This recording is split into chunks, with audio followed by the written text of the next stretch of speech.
Section 1. You will hear a man inquiring in a tourist centre about activities suitable for families. First, you have some time to look at questions 1 to 4. You will see that there is an example that has been done for you. On this occasion only, the conversation relating to this will be played first. Hi, can I help you? I'd like to find out if you have any excursions suitable for families. Sure.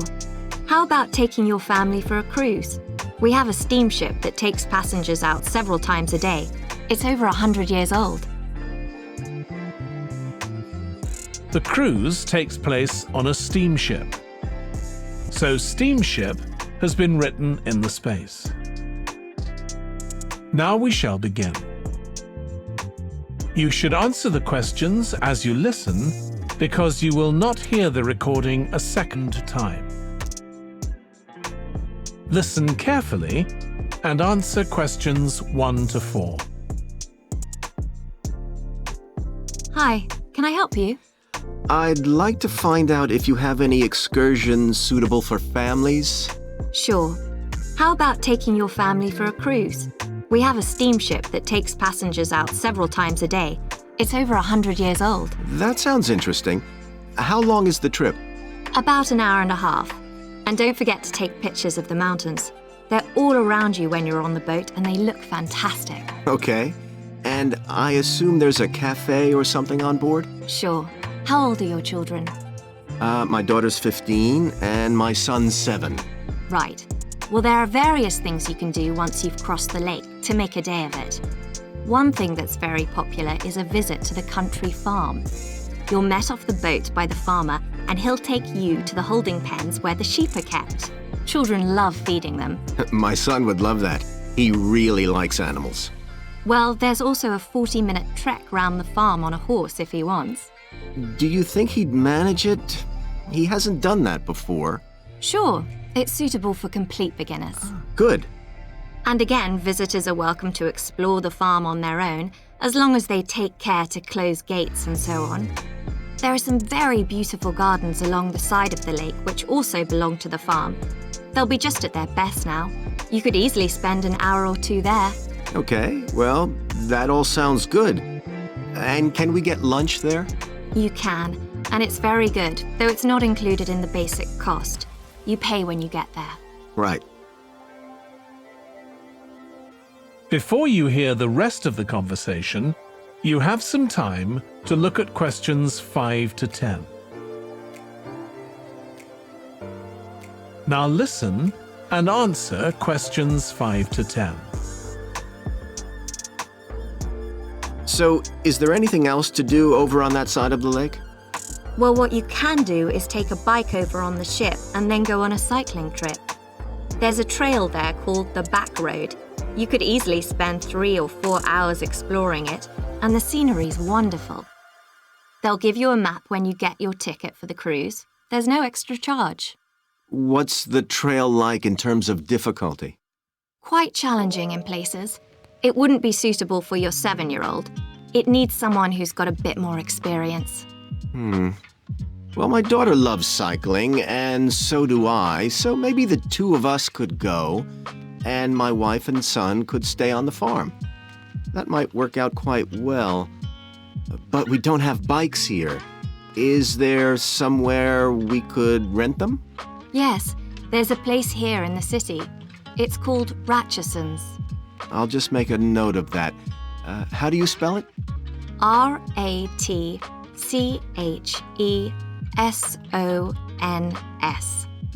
It's just by the cruise ship terminal. Okay.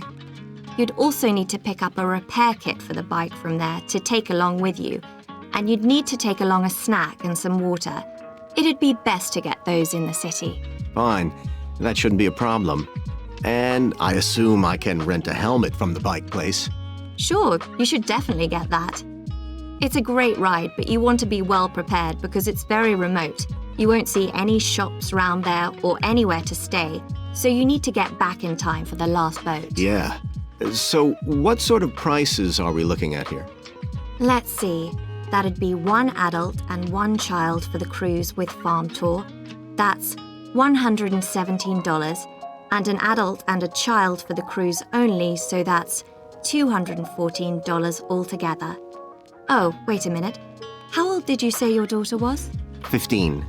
Then I'm afraid it's $267 because she has to pay the adult fare, which is $75, instead of the child fare, which is $22. Sorry about that. That's okay. So how do we find... That is the end of section 1. You now have half a minute to check your answers. Now turn to section 2.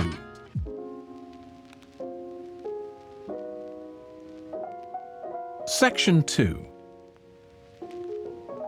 You will hear a restaurant manager talking to a small group of new staff who are starting work as kitchen assistants in a restaurant.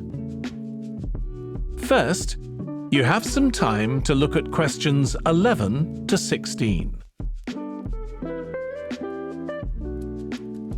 Now listen carefully and answer questions 11 to 16.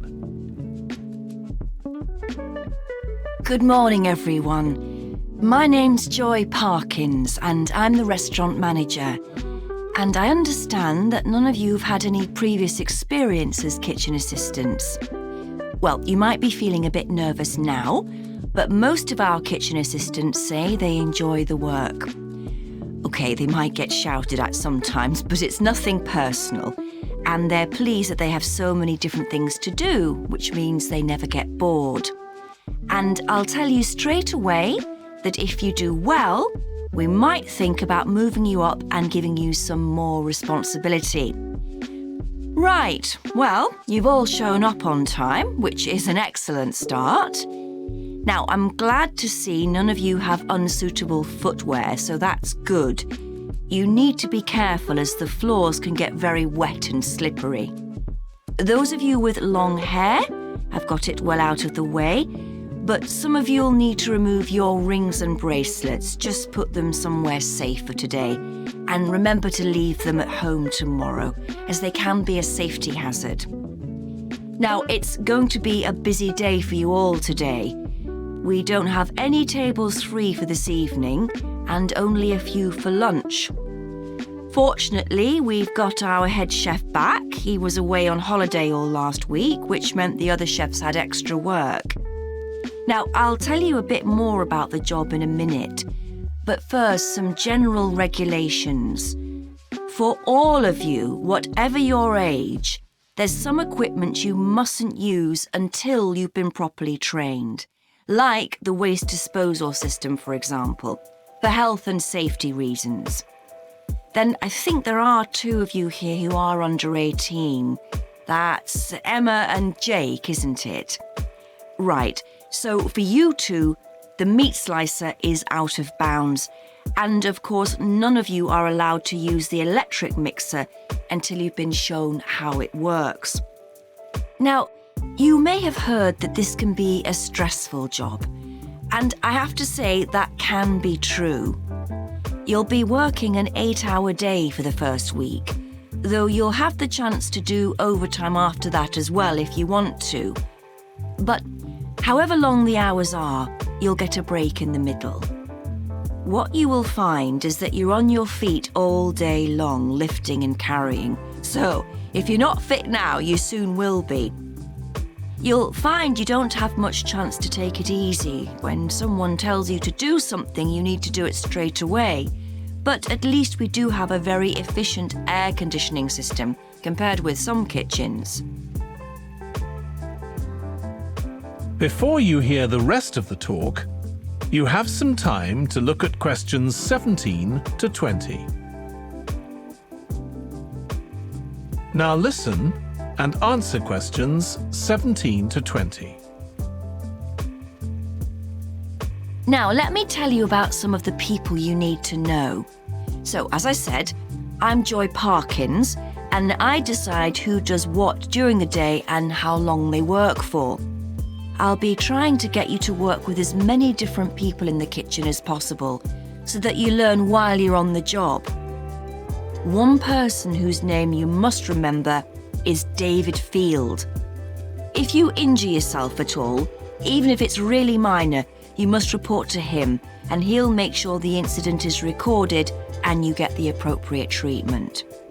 He's trained to give basic treatment to staff himself, or he'll send you off somewhere else if necessary.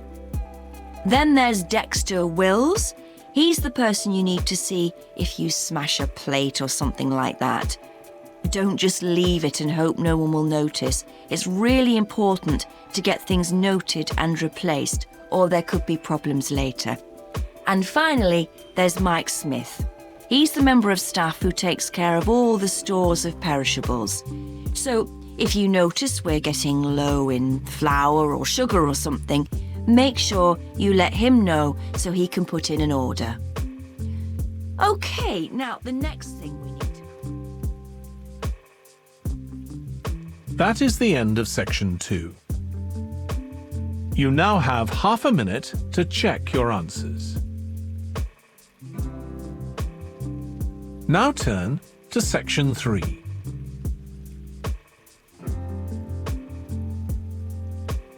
Section 3. You will hear two students called Trudy and Stuart, who are both studying to be librarians, discussing a paper that they are going to write together.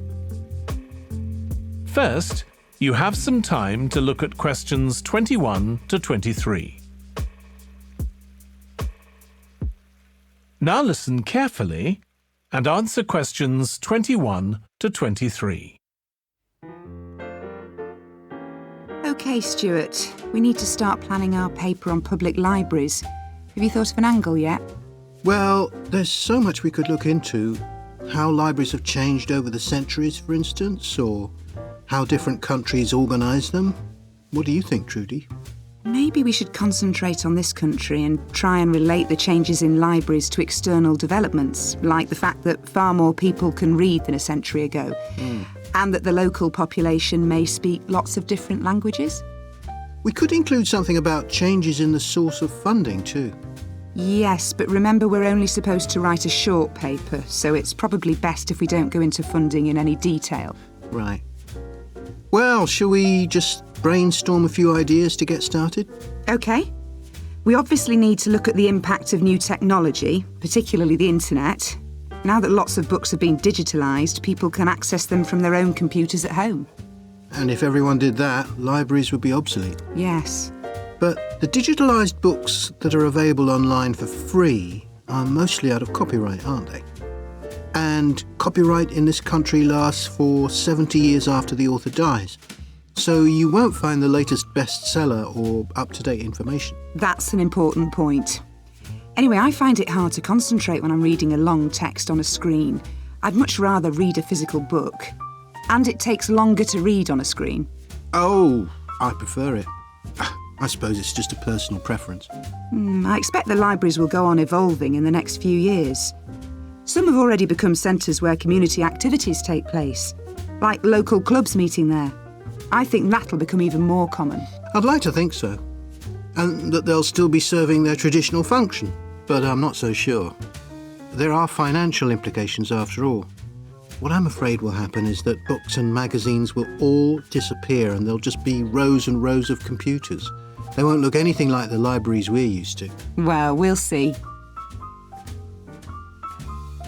Before you hear the rest of the discussion, you have some time to look at questions 24 to 30.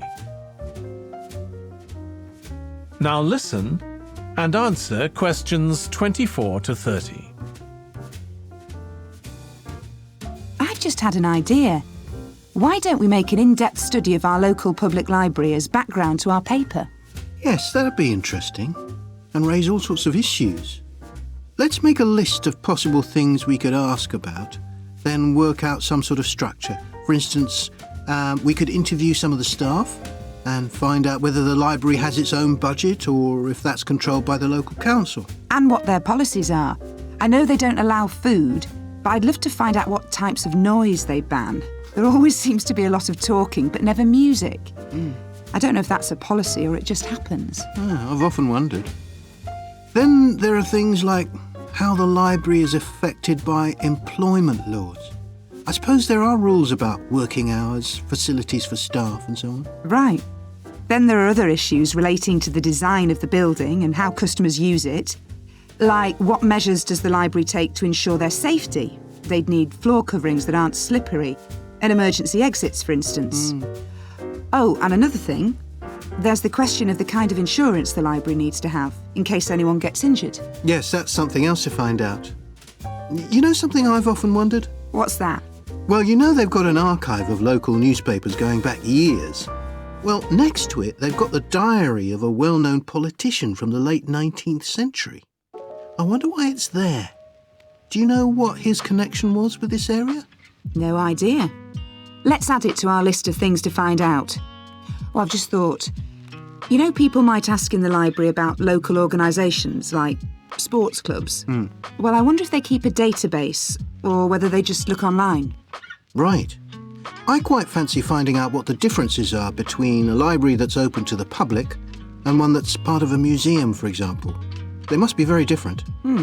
Then something else I'd like to know is... That is the end of section 3. You now have half a minute to check your answers. Now turn to section 4.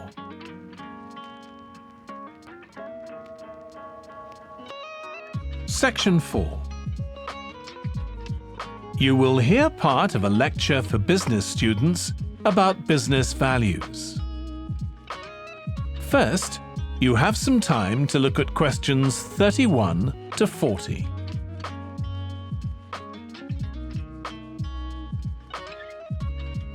Now listen carefully and answer questions 31 to 40. In public discussion of business, we take certain values for granted. Today, I'm going to talk about 4 of them: collaboration, hard work, creativity, and excellence. Most people would say they're all good things. I'm going to suggest that's an oversimple view. The trouble with these values is that they're theoretical concepts, removed from the reality of day-to-day business. Pursue values by all means, but be prepared for what may happen as a result. They can actually cause damage, which is not at all the intention. Business leaders generally try to do the right thing, but all too often the right thing backfires if those leaders adopt values without understanding and managing the side effects that arise. The values can easily get in the way of what's actually intended. Okay, so the first value I'm going to discuss is collaboration. Let me give you an example. On a management training course I once attended, we were put into groups and had to construct a bridge across a stream using building blocks that we were given. The rule was that everyone in the team had to move at least one building block during the construction. This was intended to encourage teamwork. But it was really a job best done by one person. The other teams tried to collaborate on building the structure and descended into confusion, with everyone getting in each other's way. Our team leader solved the challenge brilliantly. She simply asked everyone in the team to move a piece a few centimetres to comply with the rule, and then let the person in the team with an aptitude for puzzles like this build it alone. We finished before any other team. My point is that the task wasn't really suited to team working. So why make it one? Teamwork can also lead to inconsistency, a common cause of poor sales. In the case of a smartphone that a certain company launched, one director wanted to target the business market, and another demanded it was aimed at consumers. The company wanted both directors to be involved, so gave the product a consumer-friendly name, but marketed it to companies. The result was that it met the needs of neither group. It would have been better to let one director or the other have his way, not both.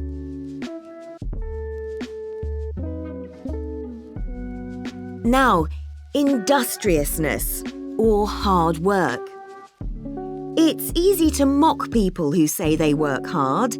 After all, a hamster running around in a wheel is working hard and getting nowhere. Of course, hard work is valuable, but only when properly targeted. Otherwise, it wastes the resources that companies value most, time and energy, and that's bad for the organisation.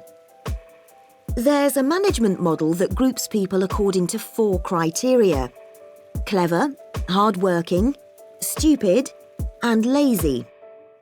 Here, lazy means having a rational determination not to carry out unnecessary tasks. It doesn't mean trying to avoid work altogether. Most people display 2 of these characteristics, and the most valuable people are those who are both clever and lazy. They possess intellectual clarity and they don't rush into making decisions. They come up with solutions to save the time and energy spent by the stupid and hard-working group. Instead of throwing more man-hours at a problem, the clever and lazy group looks for a more effective solution. Next, we come to creativity. This often works well. Creating an attention-grabbing TV commercial, for example, might lead to increased sales. But it isn't always a good thing. Some advertising campaigns are remembered for their creativity without having any effect on sales. This happened a few years ago with the launch of a chocolate bar. Subsequent research showed that plenty of consumers remembered the adverts, but had no idea what was being advertised. The trouble is that the creator derives pleasure from coming up with the idea and wrongly assumes the audience for the campaign will share that feeling. A company that brings out thousands of new products may seem more creative than a company that only has a few, but it may be too creative and make smaller profits. Creativity needs to be targeted to solve a problem that the company has identified. Just coming up with more and more novel products isn't necessarily a good thing. And finally, excellence.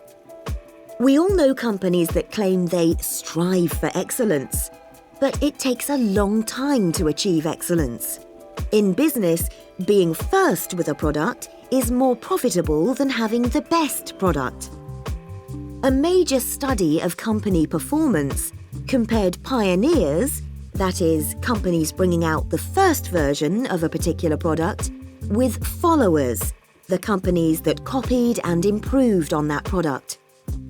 The study found that the pioneers commanded an average market share of 29%, while the followers achieved less than half that, only 13%, even though their product might have been better. Insisting on excellence in everything we do is time-consuming, wastes energy, and leads to losing out on opportunities. Sometimes second-rate work is more worthwhile than excellence.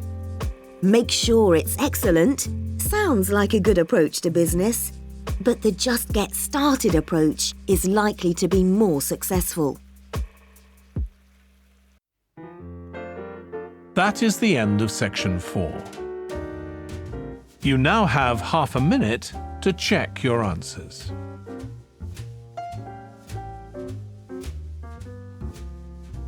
Section 1. You will hear a man inquiring in a tourist centre about activities suitable for families. First, you have some time to look at questions 1 to 4. You will see that there is an example that has been done for you. On this occasion only, the conversation relating to this will be played first. Hi, can I help you? I'd like to find out if you have any excursions suitable for families. Sure. How about taking your family for a cruise? We have a steamship that takes passengers out several times a day. It's over 100 years old. The cruise takes place on a steamship. So steamship has been written in the space. Now we shall begin. You should answer the questions as you listen because you will not hear the recording a second time. Listen carefully and answer questions 1 to 4. Hi, can I help you? I'd like to find out if you have any excursions suitable for families. Sure. How about taking your family for a cruise? We have a steamship that takes passengers out several times a day. It's over 100 years old. That sounds interesting. How long is the trip? About an hour and a half. And don't forget to take pictures of the mountains. They're all around you when you're on the boat and they look fantastic. Okay. And I assume there's a cafe or something on board? Sure. How old are your children? My daughter's 15 and my son's 7. Right. Well, there are various things you can do once you've crossed the lake to make a day of it. One thing that's very popular is a visit to the country farm. You're met off the boat by the farmer and he'll take you to the holding pens where the sheep are kept. Children love feeding them. My son would love that. He really likes animals. Well, there's also a 40-minute trek round the farm on a horse if he wants. Do you think he'd manage it? He hasn't done that before. Sure, it's suitable for complete beginners. Good. And again, visitors are welcome to explore the farm on their own, as long as they take care to close gates and so on. There are some very beautiful gardens along the side of the lake which also belong to the farm. They'll be just at their best now. You could easily spend an hour or 2 there. Okay, well, that all sounds good. And can we get lunch there? You can, and it's very good, though it's not included in the basic cost. You pay when you get there. Right. Before you hear the rest of the conversation, you have some time to look at questions 5 to 10. Now listen and answer questions 5 to 10. So, is there anything else to do over on that side of the lake? Well, what you can do is take a bike over on the ship and then go on a cycling trip. There's a trail there called the back road. You could easily spend 3 or 4 hours exploring it, and the scenery's wonderful. They'll give you a map when you get your ticket for the cruise. There's no extra charge. What's the trail like in terms of difficulty? Quite challenging in places. It wouldn't be suitable for your 7-year-old. It needs someone who's got a bit more experience. Well, my daughter loves cycling, and so do I, so maybe the 2 of us could go, and my wife and son could stay on the farm. That might work out quite well. But we don't have bikes here. Is there somewhere we could rent them? Yes, there's a place here in the city. It's called Ratcheson's. I'll just make a note of that. How do you spell it? Ratchesons.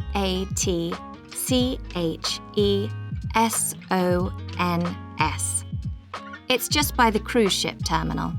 Okay. You'd also need to pick up a repair kit for the bike from there to take along with you, and you'd need to take along a snack and some water. It'd be best to get those in the city. Fine. That shouldn't be a problem. And I assume I can rent a helmet from the bike place. Sure, you should definitely get that. It's a great ride, but you want to be well prepared because it's very remote. You won't see any shops round there or anywhere to stay, so you need to get back in time for the last boat. Yeah. So what sort of prices are we looking at here? Let's see. That'd be 1 adult and 1 child for the cruise with farm tour.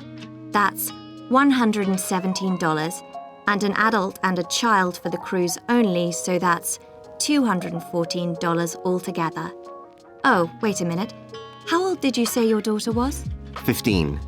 Then I'm afraid it's $267 because she has to pay the adult fare, which is $75, instead of the child fare, which is $22. Sorry about that. That's okay. So how do we find... That is the end of section 1. You now have half a minute to check your answers. Now turn to section 2.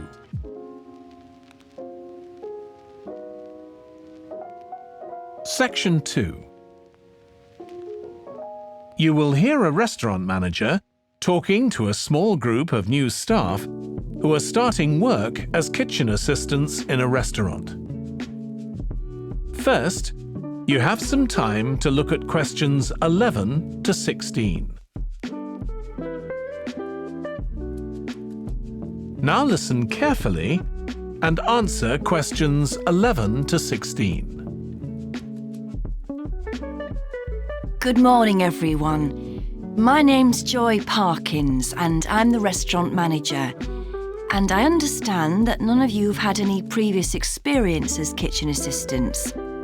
Well, you might be feeling a bit nervous now, but most of our kitchen assistants say they enjoy the work.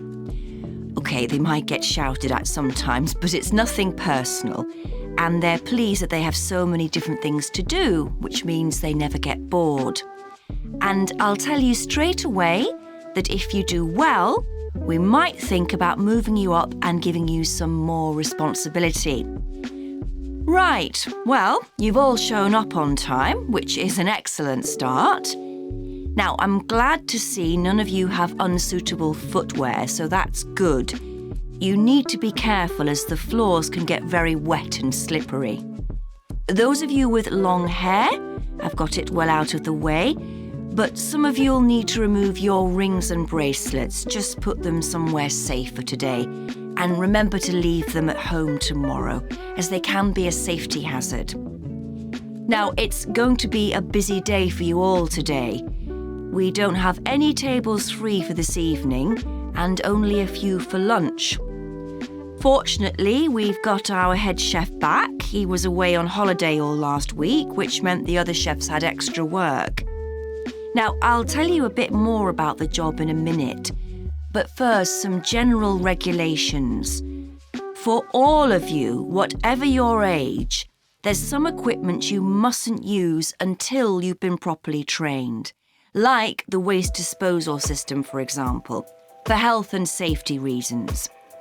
Then I think there are 2 of you here who are under 18. That's Emma and Jake, isn't it? Right. So for you 2, the meat slicer is out of bounds. And of course, none of you are allowed to use the electric mixer until you've been shown how it works. Now, you may have heard that this can be a stressful job. And I have to say that can be true. You'll be working an 8-hour day for the first week, though you'll have the chance to do overtime after that as well if you want to. But however long the hours are, you'll get a break in the middle. What you will find is that you're on your feet all day long, lifting and carrying. So, if you're not fit now, you soon will be. You'll find you don't have much chance to take it easy. When someone tells you to do something, you need to do it straight away. But at least we do have a very efficient air conditioning system compared with some kitchens. Before you hear the rest of the talk, you have some time to look at questions 17 to 20. Now listen and answer questions 17 to 20. Now, let me tell you about some of the people you need to know. So, as I said, I'm Joy Parkins, and I decide who does what during the day and how long they work for. I'll be trying to get you to work with as many different people in the kitchen as possible, so that you learn while you're on the job. One person whose name you must remember is David Field. If you injure yourself at all, even if it's really minor, you must report to him, and he'll make sure the incident is recorded and you get the appropriate treatment. He's trained to give basic treatment to staff himself, or he'll send you off somewhere else if necessary. Then there's Dexter Wills. He's the person you need to see if you smash a plate or something like that. Don't just leave it and hope no one will notice. It's really important to get things noted and replaced, or there could be problems later. And finally, there's Mike Smith. He's the member of staff who takes care of all the stores of perishables. So if you notice we're getting low in flour or sugar or something, make sure you let him know so he can put in an order. OK, now the next thing we need to... That is the end of section 2. You now have half a minute to check your answers. Now turn to section 3.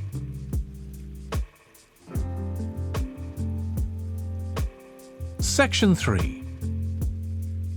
You will hear two students called Trudy and Stuart, who are both studying to be librarians, discussing a paper that they are going to write together. First, you have some time to look at questions 21 to 23. Now listen carefully and answer questions 21 to 23. OK, Stuart, we need to start planning our paper on public libraries. Have you thought of an angle yet? Well, there's so much we could look into. How libraries have changed over the centuries, for instance, or how different countries organise them. What do you think, Trudy? Maybe we should concentrate on this country and try and relate the changes in libraries to external developments, like the fact that far more people can read than a century ago, and that the local population may speak lots of different languages. We could include something about changes in the source of funding too. Yes, but remember we're only supposed to write a short paper, so it's probably best if we don't go into funding in any detail. Right. Well, shall we just brainstorm a few ideas to get started? OK. We obviously need to look at the impact of new technology, particularly the internet. Now that lots of books have been digitalised, people can access them from their own computers at home. And if everyone did that, libraries would be obsolete. Yes. But the digitalised books that are available online for free are mostly out of copyright, aren't they? And copyright in this country lasts for 70 years after the author dies. So you won't find the latest bestseller or up-to-date information. That's an important point. Anyway, I find it hard to concentrate when I'm reading a long text on a screen. I'd much rather read a physical book. And it takes longer to read on a screen. Oh, I prefer it. I suppose it's just a personal preference. I expect the libraries will go on evolving in the next few years. Some have already become centres where community activities take place, like local clubs meeting there. I think that'll become even more common. I'd like to think so. And that they'll still be serving their traditional function, but I'm not so sure. There are financial implications after all. What I'm afraid will happen is that books and magazines will all disappear and there'll just be rows and rows of computers. They won't look anything like the libraries we're used to. Well, we'll see. Before you hear the rest of the discussion, you have some time to look at questions 24 to 30. Now listen and answer questions 24 to 30. I've just had an idea. Why don't we make an in-depth study of our local public library as background to our paper? Yes, that'd be interesting. And raise all sorts of issues. Let's make a list of possible things we could ask about, then work out some sort of structure. For instance, we could interview some of the staff and find out whether the library has its own budget or if that's controlled by the local council. And what their policies are. I know they don't allow food, but I'd love to find out what types of noise they ban. There always seems to be a lot of talking, but never music. I don't know if that's a policy or it just happens. Oh, I've often wondered. Then there are things like how the library is affected by employment laws. I suppose there are rules about working hours, facilities for staff and so on. Right. Then there are other issues relating to the design of the building and how customers use it. Like, what measures does the library take to ensure their safety? They'd need floor coverings that aren't slippery, and emergency exits, for instance. Oh, and another thing, there's the question of the kind of insurance the library needs to have, in case anyone gets injured. Yes, that's something else to find out. You know something I've often wondered? What's that? Well, you know they've got an archive of local newspapers going back years. Well, next to it, they've got the diary of a well-known politician from the late 19th century. I wonder why it's there. Do you know what his connection was with this area? No idea. Let's add it to our list of things to find out. Well, I've just thought, you know, people might ask in the library about local organisations like sports clubs. Well, I wonder if they keep a database or whether they just look online. Right. I quite fancy finding out what the differences are between a library that's open to the public and one that's part of a museum, for example. They must be very different. Then something else I'd like to know is... That is the end of section 3. You now have half a minute to check your answers. Now turn to section 4.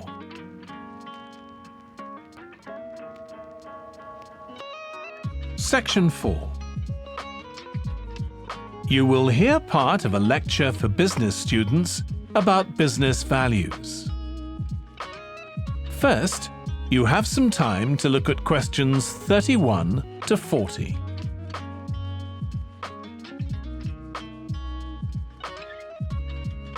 Now listen carefully and answer questions 31 to 40.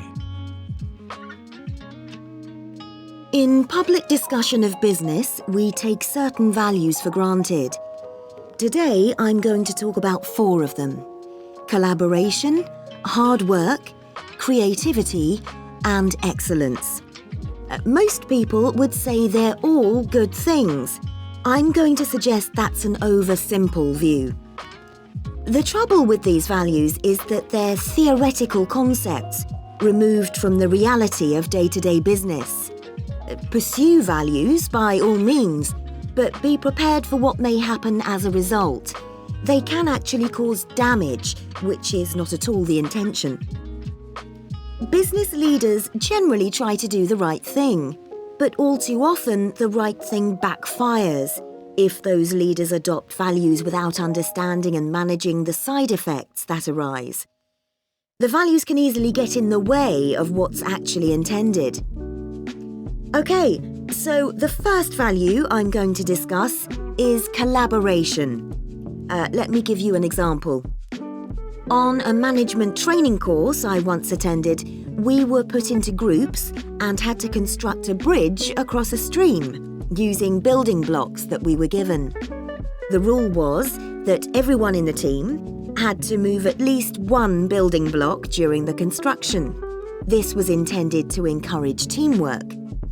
But it was really a job best done by one person. The other teams tried to collaborate on building the structure and descended into confusion, with everyone getting in each other's way. Our team leader solved the challenge brilliantly. She simply asked everyone in the team to move a piece a few centimetres to comply with the rule, and then let the person in the team with an aptitude for puzzles like this build it alone. We finished before any other team. My point is that the task wasn't really suited to team working. So why make it one? Teamwork can also lead to inconsistency, a common cause of poor sales. In the case of a smartphone that a certain company launched, one director wanted to target the business market, and another demanded it was aimed at consumers. The company wanted both directors to be involved, so gave the product a consumer-friendly name, but marketed it to companies. The result was that it met the needs of neither group. It would have been better to let one director or the other have his way, not both.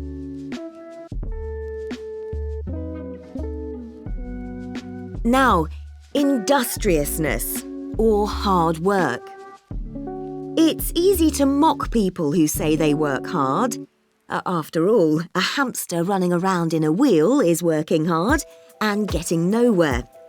Of course, hard work is valuable, but only when properly targeted. Otherwise, it wastes the resources that companies value most, time and energy, and that's bad for the organisation. There's a management model that groups people according to 4 criteria: clever, hardworking, stupid, and lazy. Here, lazy means having a rational determination not to carry out unnecessary tasks. It doesn't mean trying to avoid work altogether.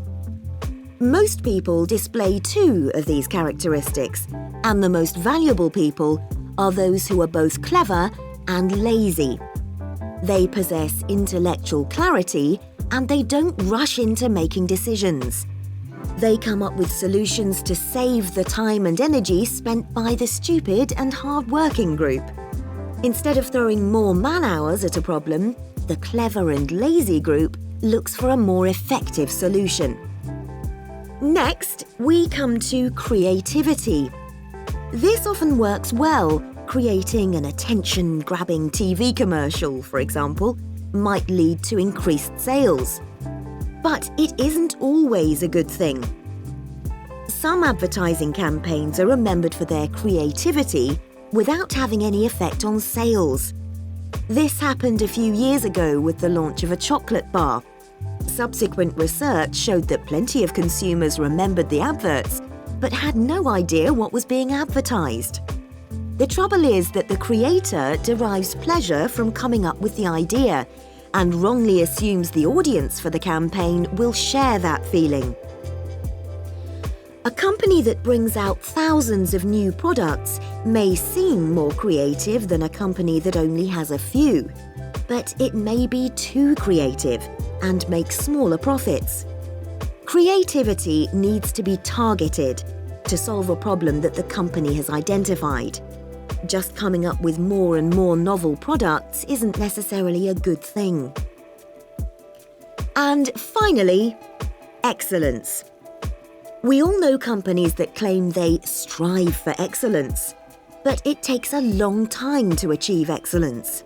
In business, being first with a product is more profitable than having the best product. A major study of company performance compared pioneers, that is, companies bringing out the first version of a particular product, with followers, the companies that copied and improved on that product. The study found that the pioneers commanded an average market share of 29%, while the followers achieved less than half that, only 13%, even though their product might have been better. Insisting on excellence in everything we do is time-consuming, wastes energy, and leads to losing out on opportunities. Sometimes second-rate work is more worthwhile than excellence. Make sure it's excellent sounds like a good approach to business, but the just get started approach is likely to be more successful. That is the end of section 4. You now have half a minute to check your answers.